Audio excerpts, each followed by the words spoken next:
So finally, at long last, Reggae Girls coach Blaine has done the right thing. Thank you, Jesus. Thank you, thank you, thank you, thank you.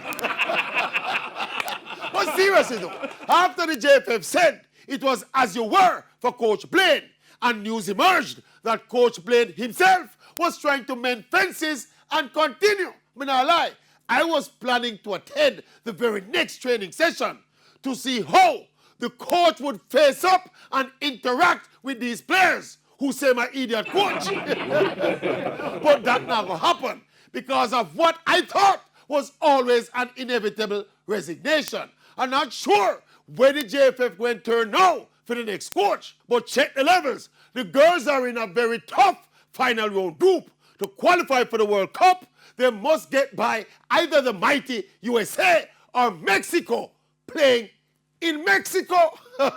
So it will not be easy. And with the encouraging 100% winning performances in the first round by Coach Blaine and the buzzing enthusiasm, then came this fateful letter and the shocking bid to get rid of the coach. So when this man or woman or reptile comes and replaces Coach Blaine, he or she or it better qualify the team for the World Cup or else. Or else.